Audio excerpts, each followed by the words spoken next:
mbahaye ikaze mu makuru yo hanze y'ikibuga. Sadio Mane yibarutse imfura. Igitego Sadio Mane yatsinze kuwa gatanu w'icyumweru gishize yagituye imfura ye umwana w'umukobwa yabyaranye na Aisha Tamba umugore we.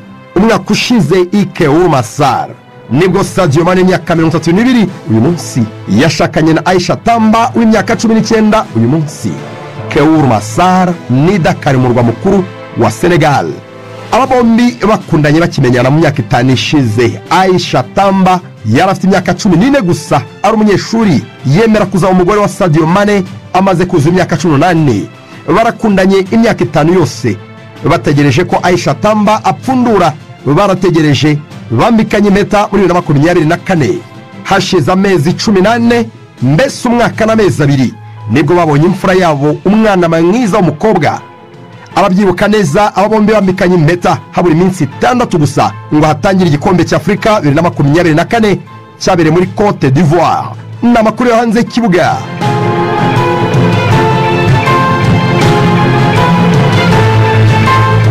Romelu Lukaku Menama Bolingoli ntiyemera gusuzugurwa. Ahari ngo asanga ari nirondaruhu. Uwa mugani kuki adahabwa indabyoze nka rutayizamu w'igihangange.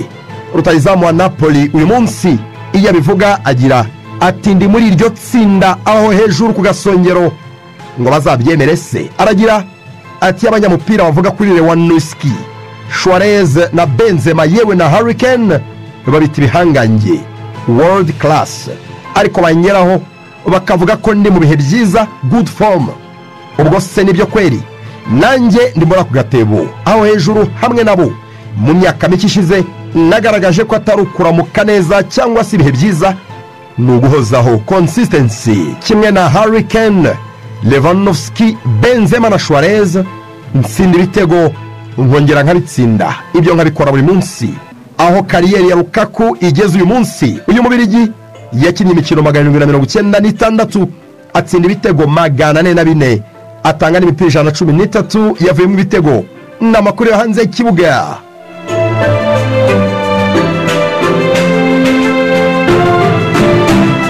Ubundi nihe kipe mba amafaranga menshi mu isi ya ruhago? Ubundi iyi ni imibare bitajya byoroha kuyibona. Amakipe akomeye yose abigira ibanga.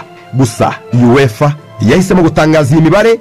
Amakipe akomeye i Burayi n'imbumbe ya payroll, amafaranga amakipe yahembye abakinnyi mu mwaka w'imikino ushize 2023 2024. Gusa amakipe amwe namwe mu by'ukuri ahemba amafaranga menshi cyane bihabanye n'ibyo ageraho.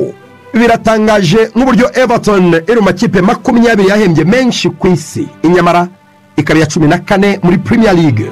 Miliyoni 195 z'amayero mu mishahara gusa.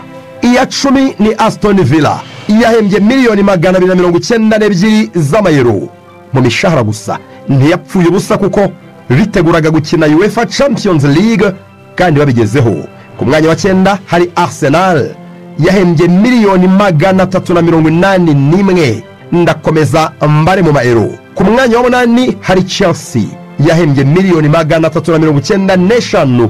Biranunguye ikipe ifite abakinnyi 100 numva gihemba nka miliyari y'amayero ku mwaka. Ku mwanya wa 7 hari Manchester United yahembye miliyoni 429. Aya yose maze yisanga muri Europa League nabwo ku itike ya FA Cup. Bayern niri ku mwanya wa 6 iyo yahembye abakinnyi miliyoni 430 z'amayero.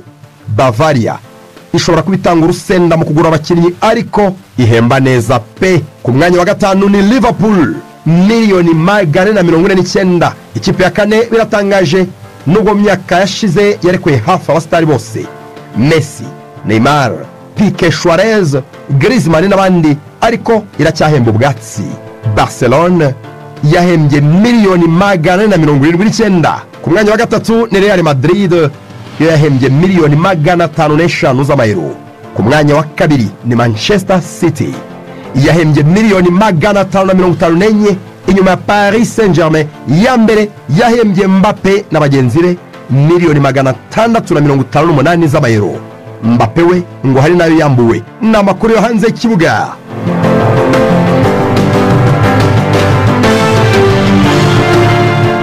bamerewe bate abakinnyi b'Amavubi hanze y'u Rwanda uyu munsi nabahamagawe gusa. Sahabo Hakim yakinnye iminota 60 ubwo ikipe atijwemo ya Beerschot yatsindwaga na Westerlo 2-1. Beerschot ni iya nyuma muri shampiyona. Mu cyiciro cya kabiri Samuel Golet yagiye mu kibuga asimbuye Joel Ito ku minota 77 ubwo Ral La Louvière yatsindaga Liers. Ral ikomeje gushaka ikiye kuzamuka muri Jupiler Pro League muri Azerbaijan. Myugariro w'Amavubi Mutsinzi Ange Jimmy yinjiye mu kibuga umukino uri hafi kuranyira ubwo FK Zira akinira yanganyaga na Saba kuwa gatandatu. Nshuti Innocent we n'ikipe ya Sebail abatsinzwe na Nefchi Baku 2-1. Nshuti yakinnye iminota 33 asimbuye. Muri Arabia Steve Rubanguka n'ikipe ya Arna Jum mu cyiciro cya kabiri batsinzwe na Ari Gil 3-2. Steve yakinnye iminota yose y'umukino. Muri Leta Zunze Ubumwe za Amerika Kwizera Georgia n'ikipe ye ya Rhode Island batangiye shampiyona y'icyiciro cya kabiri batsindirwa South Carolina na Charleston Battery 2-0. Hari ku cyumweru Georgia yakinnye umukino wose. Muri Afurika y'Epfo umuzamu Ntwari Fiacre yari ku ntebe abasimbura nanone ubwo Kaizer Chiefs yatsindwaga na Richards Bay 2-0 ku cyumweru. Muri Tunisia Mugisha Bonheur Declan Rice yakinnye iminota yose mu mukino Stade Tunisien akinira yatsinzwemo na Club Africain 1-0 hari kwa gatanu. Muri iyo shampiyona Ishimwe Anisette yahawe iminota mike ubwo Olympique Beja yatsindwaga 2-1 na Tatawin.